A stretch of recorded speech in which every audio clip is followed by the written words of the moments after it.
Welcome back to the channel, guys. It is me, 8744. And today, guys, I got to pull out the preview for this one, guys. Barcelona versus Atletico Madrid. One of the biggest matches in this year's La Liga title race. And this is a match that could have massive ramifications for which team wins La Liga.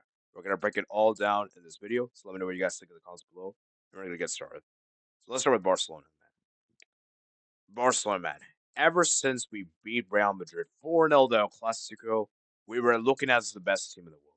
We were 11 points clear La Liga of Real Atletico Madrid, and we're thinking, okay, we got this in the bag. We're gonna steamroll everyone. We're gonna like win a treble.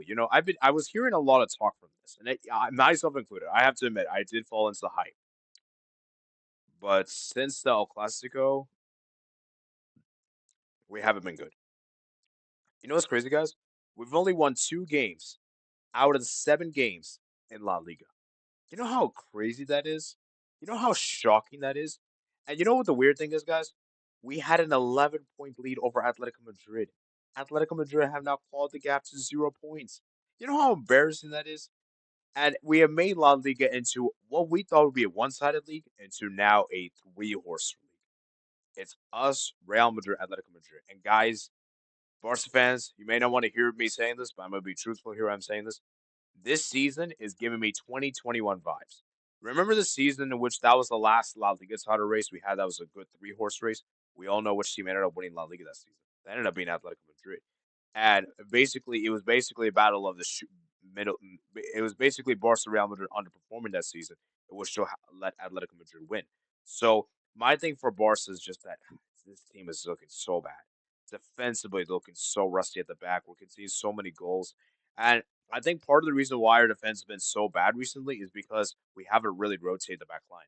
The back line keeps playing so week in and week out that it gets so intense. And I do believe Hansi's Flick's high pressing, his gegen pressing, is taking a toll on these players. These players aren't used to doing high pressing. These players aren't used to playing the high line, gegen pressing. They're not used to this. They're used to playing technical possession, the possession based football. They're not used to pressing this high intensity. And I think because of that, we're seeing the defense be very much because obviously we have seen the team be more fatigued. We're seeing a lot of clumsy mistakes come out the back line. And I think it's been a reason why. And offensively, oh man, don't even get me started with attack.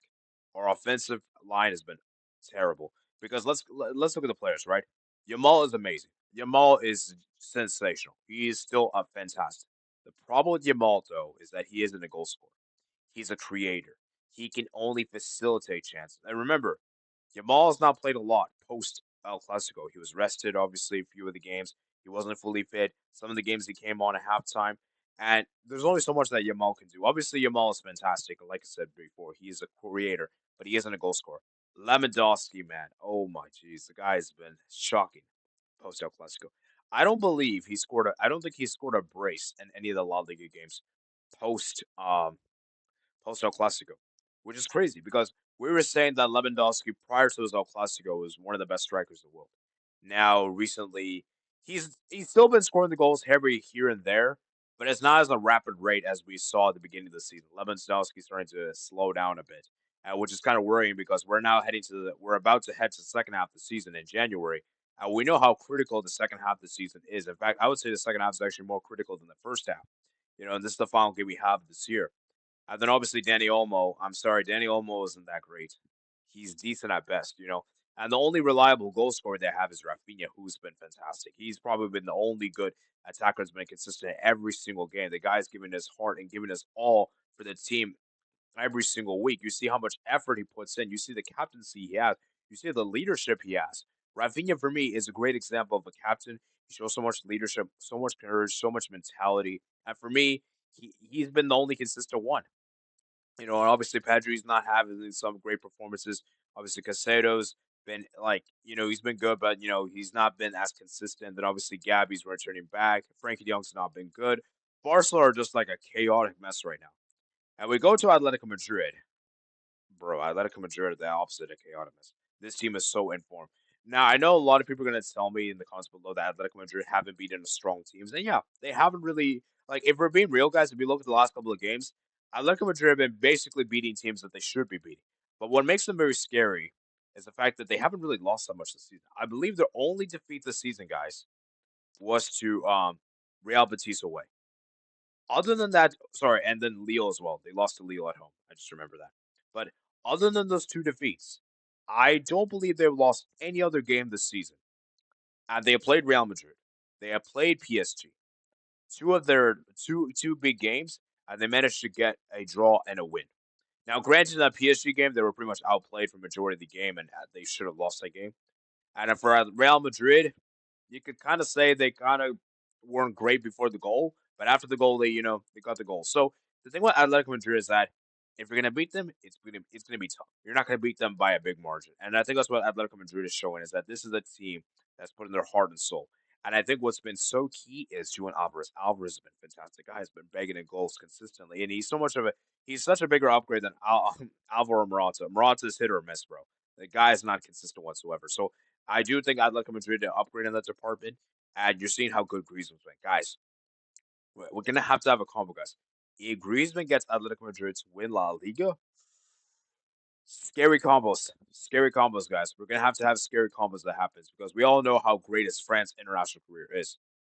His Atletico Madrid career is not as flashy as France. So my thing for Atletico Madrid is the fact that they're going up against Barcelona. That's always been a tricky team for them.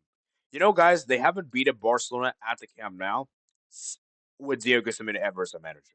They have never done it. Never been able to do so. And I think for Atletico Madrid, what's very key is that they have to get a result in this game. They have to get a result because they're level on points with Barca. And given this is the last break before the Christmas break, this is huge for Atletico Madrid. I would say this is a must-win game for Atletico Madrid. Normally, I wouldn't say that, but because of how poor Barca have been recently, this is a huge opportunity for Atletico Madrid to win. And I will say this right now, guys. This is the best opportunity Atletico Madrid to have to win at Barca Stadium in a long time. I don't think they'll get a better opportunity like this. I think players like Griezmann is going to come clutch. I think Alvarez is going to be key, and I think those kind of players, and obviously Oblak as well. And remember, Atletico Madrid. We're talking about how good they are goal scoring wise. They've been scoring a lot of goals, guys. Defensively, these guys are looking great.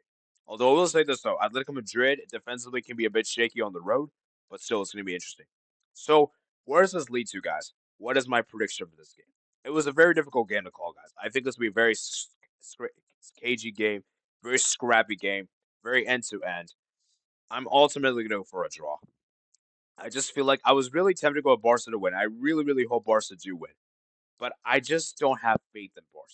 I really just don't. I feel like this Barca team are just going through the motions right now. We just want the new year. We just want this year to end, and we're gonna just accept the result. And I'm really hoping we get a draw at least in this game, because a draw wouldn't be the most ideal result for us. Obviously, I want to win, but I don't want to lose. And I'll certainly take a draw at this stage of the season, considering how bad we've been and basically post El Clasico.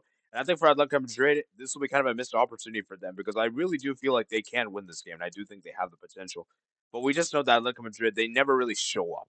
They never really show up at Barca Stadium. And usually Barca can get the job done usually. So we'll see what awaits, guys. We'll see what awaits. Of course, we'll do the live reaction on Sunday. I'll probably drop my YouTube short on Saturday. And I'll probably join Half Hope's channel for a live review on his channel. So I'll probably join by there. So anyways, hope you guys enjoyed this video, guys. Let me know what you guys think in the comments below. Remember, guys, to like and subscribe, and best of luck to both teams.